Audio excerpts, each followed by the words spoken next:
Estamos en el microcentro porteño, sobre la 9 de julio, muy cerca de la intersección con la Avenida de Mayo. Vamos a marchar hacia la plaza. Hoy se conmemora los 50 años del golpe cívico-militar más cruel de la historia argentina. Hoy es una fecha para gritar bien fuerte, nunca más. Hoy es una fecha para reclamar por los 30.000 desaparecidos. Hoy es una fecha para hacer memoria, verdad y justicia.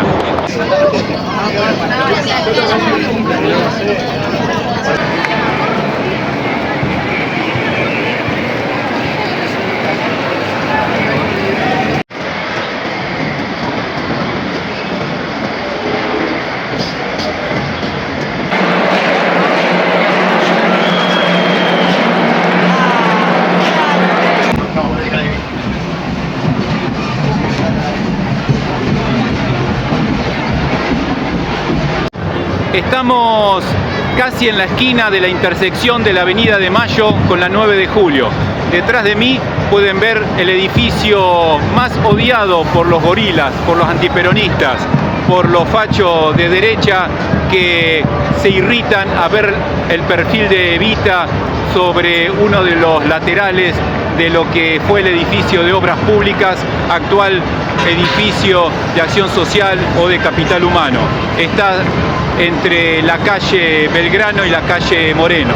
Pero les quiero contar que uno de los principales motivos que explican por qué se sostuvo en el poder durante tanto tiempo la Junta Militar que llevó adelante el golpe de Estado fue por el endeudamiento al pueblo argentino. Eso lo pueden seguir al detalle en una causa judicial que llevó adelante Alejandro Olmos, que después de 2 décadas de expediente la justicia se expidió a favor de su presentación y sus argumentos, dejando en claro que la deuda externa contraída durante el proceso militar fue inmoral, ilegítima, ilegal y totalmente improcedente. Fue totalmente intencional. Parte del golpe se explica por el endeudamiento de los grandes grupos económicos y los grandes grupos de poder que bajo y detrás de la sombra digitaban lo que era la Junta Militar.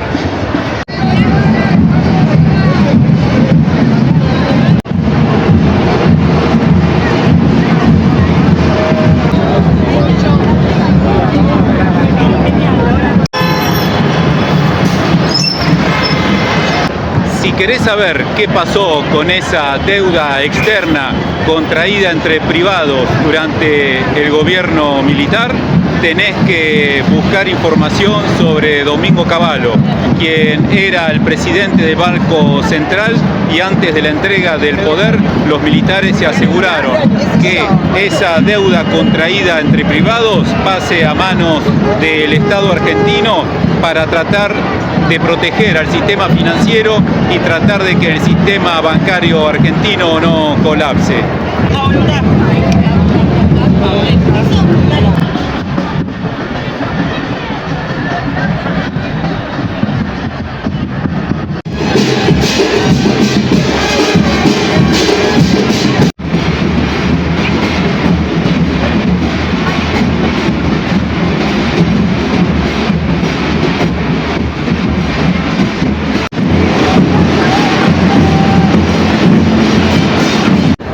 Años después de que la deuda se estatiza, entra en otra fase que la lleva adelante el presidente Menem a partir del año 92, cuando la deuda externa se nacionaliza a través de un programa conocido como el Plan Brady o el Consenso de Washington.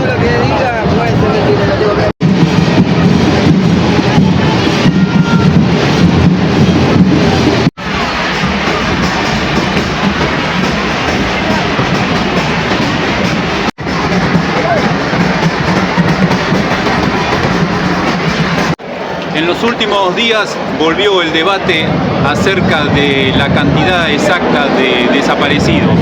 Algunos defensores de los derechos humanos siguen sosteniendo que la cifra estuvo cercana a los 30.000, mientras que otros buscan minimizarlo y decir que no fueron más de 8.000 los NN. El tema es que esto mismo ocurrió luego de la Segunda Guerra Mundial, cuando el relato de la derecha buscaba minimizar la cantidad de víctimas del genocidio nazi para tratar de minimizar las penas que le podían llegar a caer a los jerarcas nazis que estaban siendo enjuiciados en los juicios de Nuremberg. Esto mismo lo vio el filósofo alemán Habermas, que lo llamó como una de las paradojas que más aterró a la segunda mitad del siglo XX, cuando las distintas sociedades caen víctimas de falsos dilemas, donde lentamente los relatos van llevando a la opinión pública a discutir sobre cosas triviales y no sobre las causas profundas de cuáles son los motivos por el cual las cosas pasan porque pasan. Hipólito Yrigoyen y Piedras, Vallado. Mientras tanto les voy contando que durante estos 50 años hubo momentos de avances y retroceso en lo que fue la consolidación de la democracia. Por un lado, se logró la ley que declara al 24 de marzo feriado nacional, Día de Memoria, Verdad y Justicia. Pero por otro lado, no hemos logrado la ley antinegacionista, que es la que cada tanto retoman los grupos más radicalizados de la derecha para reflotar, reivindicar o hacer mención con la teoría de los dos demonios o teorías similares, donde ellos tratan de argumentar que la intervención en el terrorismo de Estado fue una gesta heroica, fue un mal necesario, fue un deber que debían llevar adelante para defender los intereses de la patria. La teoría antinegacionista que ha logrado tener Alemania a posteriori de la Alemania nazi es una de las asignaturas pendientes que tenemos aquí en la democracia argentina para que no vuelva a ocurrir los crímenes de lesa humanidad como han ocurrido.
Quiero compartir con ustedes algunos números que reflejan a modo de síntesis lo que fueron estas 5 décadas de lucha.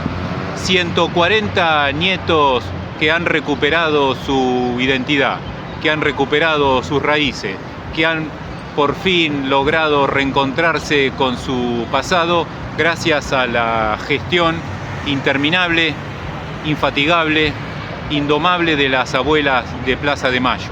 Por otro lado, el equipo argentino de antropología forense ha encontrado 1.400 desaparecidos, de los cuales 800 ya han recuperado su identidad, pero aún quedan unos 600 cadáveres en situación de NN que continúa su búsqueda para tratar de saber quiénes son y darles su merecido descanso.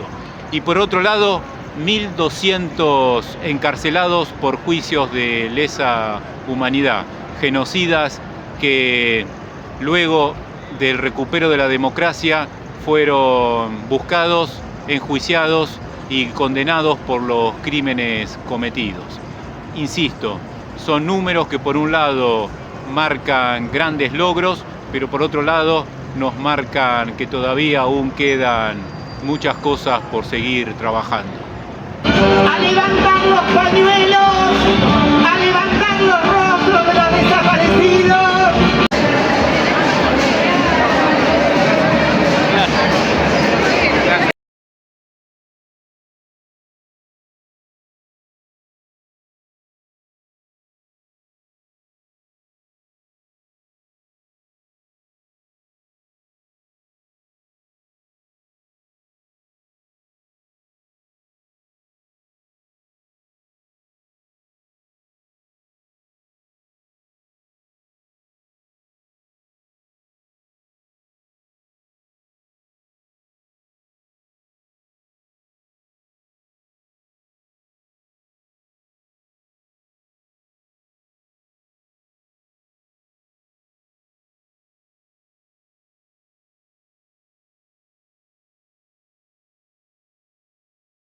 Estamos en el lateral izquierdo, parte trasera de la Casa Rosada.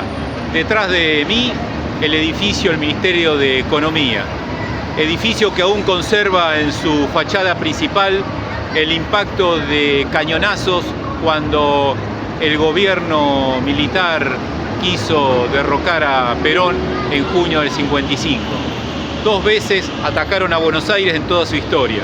Los ingleses con sus invasiones fallidas y los militares de la Marina Argentina que, cegados de odio, buscaron derrocar a Perón un 16 de junio del 55.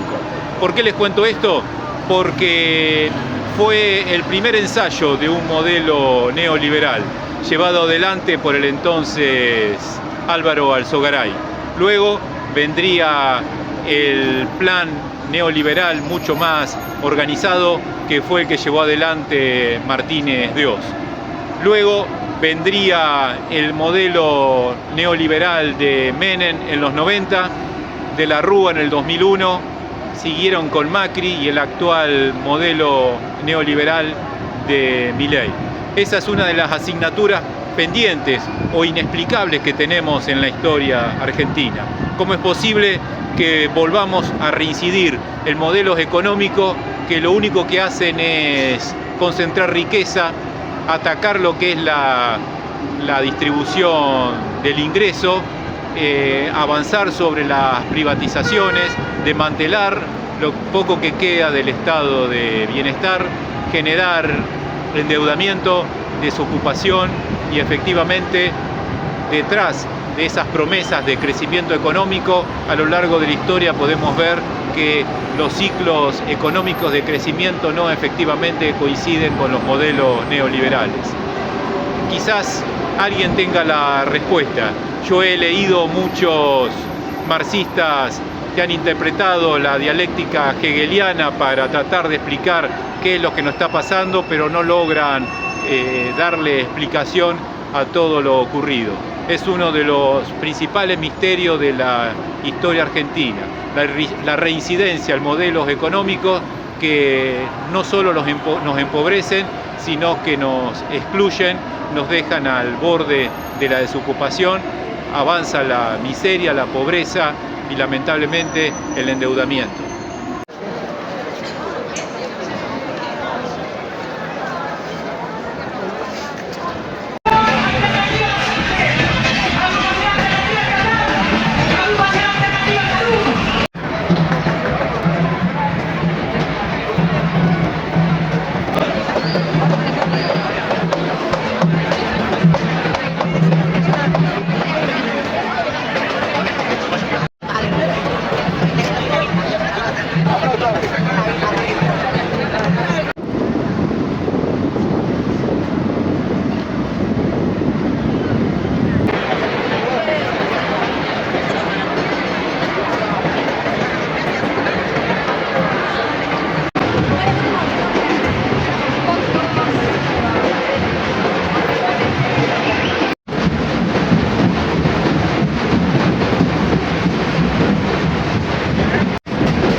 Estamos pegando la vuelta. Esta es la parte más sacrificada del día. Ya está oscureciendo. Borges decía irónicamente, con el otoño las noches se vuelven largas. Aquí estamos, pegando la vuelta. Quería contarles, para los amantes de los datos y los datazos, que hubo otro 24 de marzo, 1816, cuando comenzaron las negociaciones en Tucumán de lo que felizmente fue el Congreso que declaró la independencia. Es posible la búsqueda de consenso y negociación. Este 24 de marzo que hoy recordamos fue cosa de autoritarios, de gente que se cagó en la ley, gente que se cagó en la legitimidad y gente que se cagó no solo en el otro, sino en la patria y en la vida de mucha gente.